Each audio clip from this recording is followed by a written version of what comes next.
오늘 성서 말씀 읽겠습니다. 9월 10일 새날교회 주일 공동예배 성서 말씀 누가복음 17장 11절에서 19절 말씀입니다. 예수께서 예루살렘으로 가시는 길에 사마리아와 갈릴리 사이로 지나가시게 되었다. 예수께서 어떤 마을에 들어가시다가 나병 환자 10사람을 만나셨다.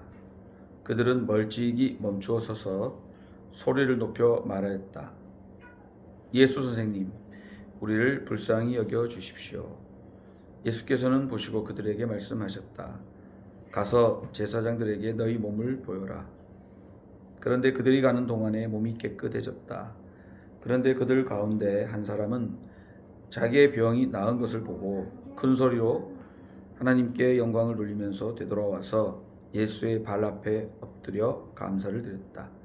그런데 그는 사마리아 사람이었다. 그래서 예수께서 말씀하셨다. 10사람이 깨끗해지지 않았느냐? 그런데 9사람은 어디에 있느냐? 하나님께 영광을 돌리러 되돌아온 사람은 이 이방 사람 한 명밖에 없느냐? 그런 다음에 그에게 말씀하셨다. 일어나서 가거라. 내 믿음이 너를 구원하였다. 이것은 주님의 말씀입니다. 오늘은 그 믿음이라는 제목으로 증언의 말씀 나누겠습니다. 오늘 증언의 말씀은 제가 교회 카톡방에 공유를 하겠습니다.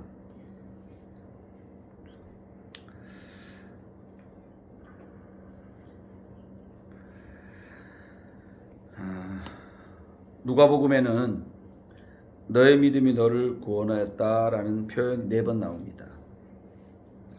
죄가 많은 한 여인이 찾아왔을 때 예수께서는 너의 믿음이 너를 구원하였다 말하였고, 피 흘림이 멈추지 않는 여인이 찾아왔을 때 예수께서는 똑같이 말씀하셨습니다.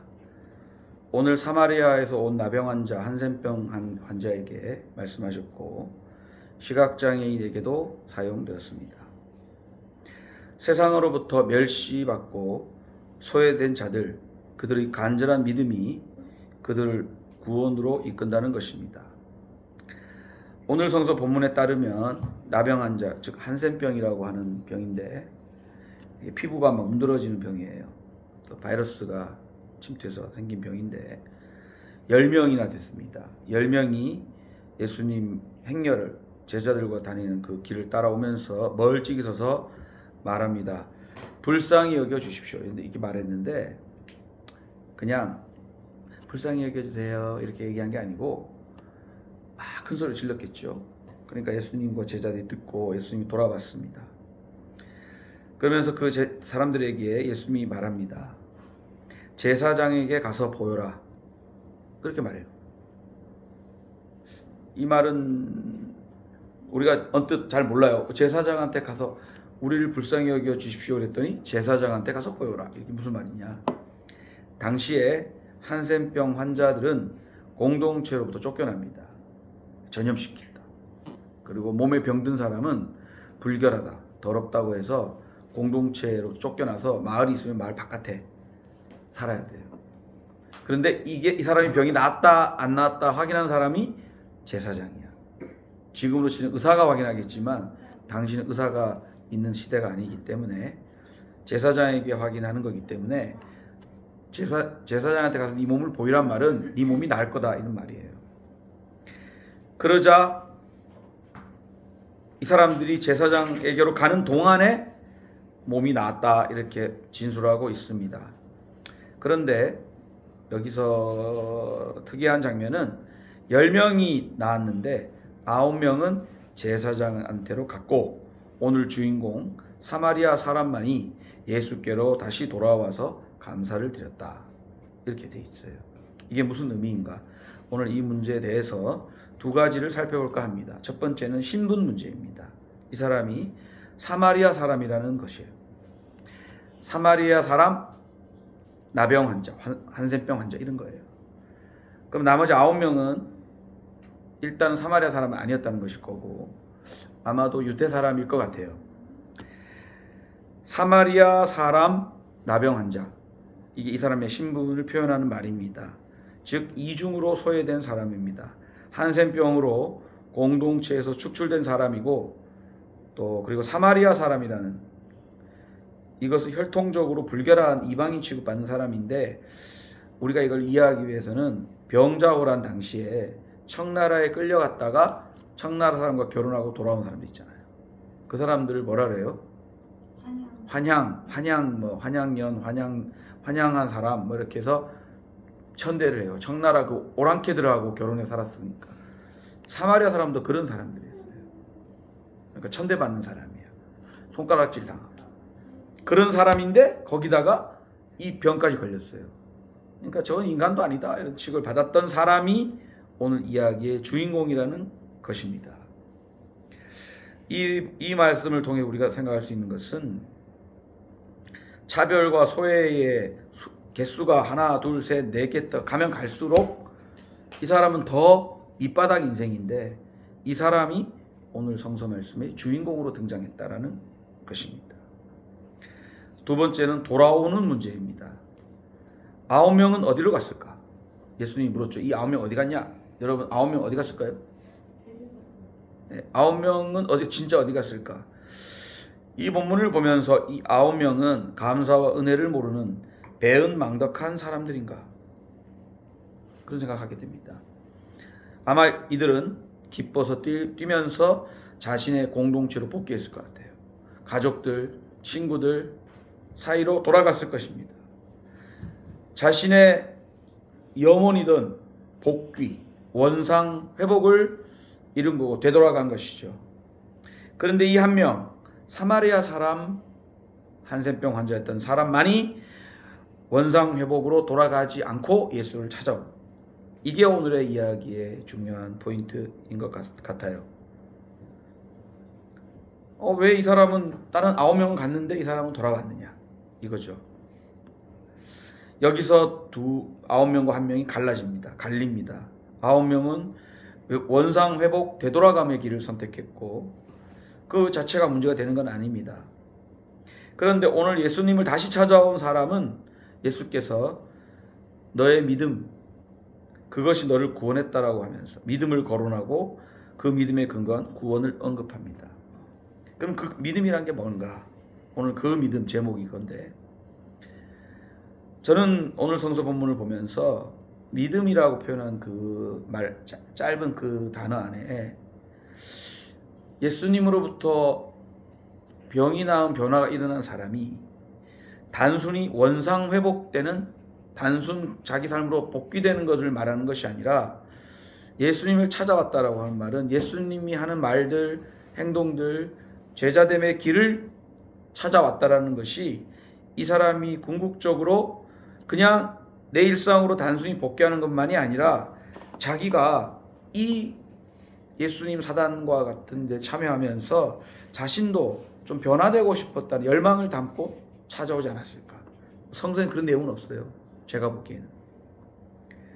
제자됨의 길로 찾아온 것이고 그가 아마 원했던 것은 단순한 자기 삶의 회복과 복귀가 아니고 우리가 이번에 수련회 끝나고 단순히 복귀 끝났으니까 돌아가서 또 맨날 똑같은 일상이 아니고 이 사건을 통해서 전혀 다른 사람으로 다른 존재로의 변화를 갈망했었지 않았을까. 그것을 예수님이 꿰뚫어 보시고 너의 믿음이 너를 구원했다고 말합니다. 너의 믿음이 너를 회복시켰다가 아니라 너의 믿음이 너의 삶 자체를 완전 새로운 존재로 구원했다. 이렇게 말한 것이 아닐까. 저는 그렇게 생각을 해보게 됩니다. 이 한 명은 단순 복귀가 아니라 혁명적인 자신의 변화 원하지 않았을까 이런 생각을 합니다. 이것을 우리의 삶으로 땡겨오면 이제 이게 우리 삶의 적용의 문제인데 우리는 정말 절실한 문제를 안고 있는가? 이 공동체에서 쫓겨나서 저 공동체 바깥에서 이 울타리 밖에서 바깥잠을 자면서 저기로 회복하려고 하는 그 열망이 있는가? 혹은 우리는 이중 삼중고 겪고 있는가? 우리는 절망적 상황인가? 우리가 바닥에 가까이 있는가? 저는 우리가 바닥에 가까우면 가까울수록 구원의 가능성은 더 열린다고 생각해요. 하는 사람 중에 한 명이에요. 우리 삶이 너무나 평안하고 우리 삶이 너무 행복하면 하느님이 필요 없습니다. 우리 삶이 너무나 행복한 일만 가득하면은 친구가 필요 없어요. 그냥 나 혼자 즐겁게 살면 되는 거지. 하지만 성서 말씀은 늘 말합니다. 어렵고 어려운 중에 기도하면서 하나님에 딱 가까이 가는 거예요. 오늘 제가 아침에 성서 말씀 읽으면서 받아서 보신 분도 있을지 몰라도 고난, 고통 이런 것이 우리를 희망으로 이끌어간다. 그걸 인내하고 참으면서 우리를 훈련시킨다. 이런 말씀이 있어요. 만약에 우리가 너무 행복하다면, 너무 행복하고 너무 문제가 없다면 우리가 그렇게 문제없이 살아가는 동안 때론 우리 때문에 우리가 신경 안 써서 고통받고 있는 저 바닥 가까이에 있는 사람들 곁으로 가야 되는 거죠. 만약 우리가 편안하다면. 우리가 힘들고 고통스럽다면 더할 나위 없이 하나님의 은총이 가까운 거니까 기도하면서 이겨내고 힘내면 되지만, 너무 우리가 행복하고 편하다면은 고통받는 자 곁에 가야 돼. 오늘 굼바야처럼. 그게 예수가 우리를 향해 오신 길이라고 생각합니다. 두 번째로 우리 삶으로 땡겨올 문제는, 두 번째 아까 말씀했던,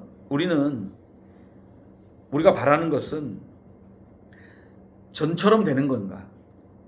예를 들면 우리가 갈등이 있고 싸움이 있어서 친구나 가족이나 관계가 어려워지고 서운해졌어요. 그러면 전에 좋았던 데처럼 회복하기만 하면 되는 건가? 그렇지 않습니다. 만약에 어려워진 관계나 어려워진 문제에 있다면 그것이 회복되는 것은 전처럼 똑같은 상황으로 돌아가는 것이 아니라 전에 있었던 것보다 훨씬 다른 새로운 변화, 새로운 관계의 변화, 새로운 혁명적 변화, 새로워지는 것이 우리에게 필요한 것이 아닌가. 그런 의미에서 오늘 그 9명과 1명, 그 믿음이 갈랐다. 저는 그렇게 생각합니다. 말씀을 정리하면서 오늘 우리 새날교회 교우들, 함께 참여한 우리 분들, 절실함에서 나온 간절함이 여러분에게 임하기를 바랍니다. 너무 아무 일 없네. 나한테 누가 물어요. 별일 없어? 네, 별일 없어요. 그렇게 말하기도 해요. 근데 지금 우리가 느끼지 못하지만 이 생태들은 지금 더워서 죽을 것 같이 고통받고 있는 것도 있고, 후쿠시마 관련한 문제 때문에 어민들도 있고, 지금 이태원 유가족들도 지금 울고 있단 말이에요. 그들 곁에 우리가 더 가까이 갈 수 있기를 바라고, 변화를 원하신다면 전으로 돌아가는 걸 원하지 마시고 새로운 존재로 변화되는 그런 갈망들을 여러분 가지시기를, 그 믿음을 가지시기를 간절히 빕니다. 이상으로 말씀 마치겠습니다.